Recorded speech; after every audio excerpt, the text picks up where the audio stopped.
ये क्वेश्चन जो है इम्पोर्टेंट है आपका, ठीक है। लिखा है सिद्ध कीजिए √3 एक अपरिमेय संख्या है। तो इसके लिए सबसे पहले आपको मानना होगा, यहाँ पर हम लोग लिख देंगे माना माना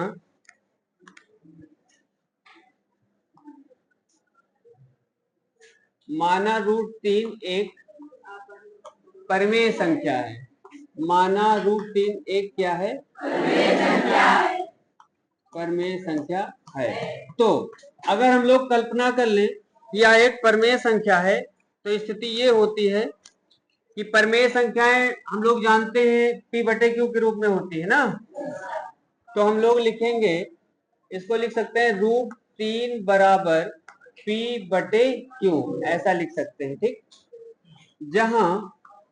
जहां Q का मान 0 के बराबर नहीं है तथा P व Q सह अभाज्य संख्याएं हैं, सह अभाज्य संख्याएं हैं, सह अभाज्य संख्याएं, ये बात, ठीक। सहअभाज्य का मतलब हो गया इनका केवल एक ही गुणनखंड है, या करके इसको आप लिख सकते हैं। इसके नीचे कुछ नहीं होता तो हम लोग जानते हैं यहाँ पर क्या होता है, एक। तो कैंची गुणा कर लो तो P एक कम हो जाएगा P, और इसका इधर गुणा करो तो क्या हो जाएगा, ये √3Q हो जाएगा, √3Q। अब हम लोग लिख सकते हैं दोनों ओर वर्ग करने पर, यहाँ पर लिखेंगे दोनों ओर क्या करने पर, वर्ग करने पर, दोनों ओर वर्ग करने पर। तो वर्ग कर दीजिए। अगर वर्ग कर देंगे तो क्या हो जाएगा बोलिए, P² बराबर 3Q²। अगर 3 को P के बटे में लाए तो इसका मतलब क्या हो गया कि P² में 3 का भाग हो गया। हम लोग यहाँ पर क्या कह सकते हैं, इसलिए ये कह सकते हैं कि जो P² है वो 3 से विभाजित है कि नहीं। यहाँ पर लिखेंगे इसलिए P² कामा लगा देंगे, 3 से विभाजित है,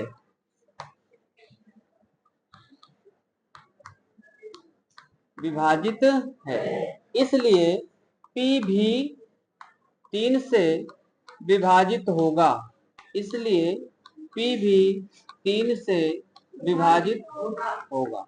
समझ रहे हैं? इतनी बात समझो कि एक पॉइंट में आपको कहनी है ना। अब दोबारा हम लोग जब लिखेंगे समझ लेना दूसरा पॉइंट हो रहा है। तो यहाँ पर लिखेंगे पुनः P के स्थान पे लिखेंगे 3R, ऐसा कहेंगे P बराबर 3R रखने पर। तो P के स्थान पे रख दो 3R, यहाँ से यहाँ पे इस भाग में P के स्थान पे रखो 3R, तो ये हो जाएगा 3R का होल स्क्वायर। अब बराबर ये 3Q², 3 का स्क्वायर हो जाएगा 9R² बराबर 3Q²। 3 से 9 को काट देंगे 3 बार, तो हम लोग लिख सकते हैं 3R² बराबर Q²। या फिर इसको अगर पलट दें तो यह हम लिख सकते हैं Q² बराबर 3R²। आपने क्या कहा था यहाँ पर, देखिए P² बराबर 3Q²। इसका मतलब क्या निकला था कि P² 3 से विभाजित है, तो P भी 3 से विभाजित होगा। तो यहाँ पर भी आप कह सकते हैं, इसलिए Q² कामा लगाएंगे, 3 से विभाजित है, 3 से क्या है, विभाजित है यहाँ, इसलिए Q भी क्या होगा, 3 से विभाजित होगा, 3 से विभाजित होगा। अब हमने क्या देखा कि P और Q सहभाज्य संख्याएं कहाँ रह गई, नहीं रह गई। अब यहाँ पर लिखेंगे चूंकि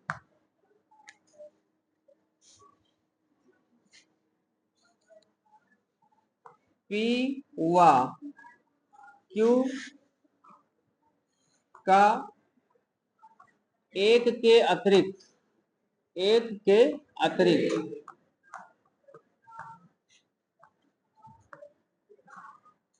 एक गुणनखंड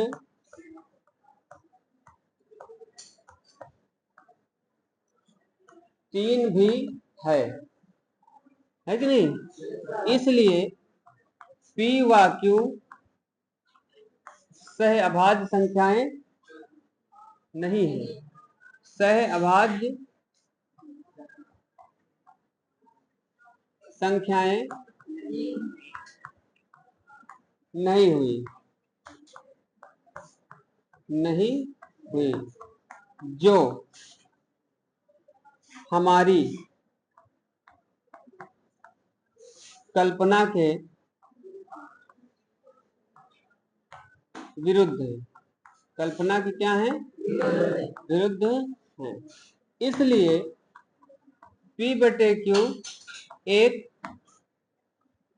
अपरमेय संख्या, अपरमेय संख्या है। इसलिए P बटे Q क्या हुई? हमने तो माना था P बटे Q क्या है? परमेय संख्या है, लेकिन यहाँ पर क्या साबित हो गया कि P बटे Q ये क्या है? अपरमेय संख्या है। अतः हम लोग कह सकते हैं कि √3 एक अपरमेय संख्या है। ये अपरमेय संख्या है। बात समझ गए? ठीक।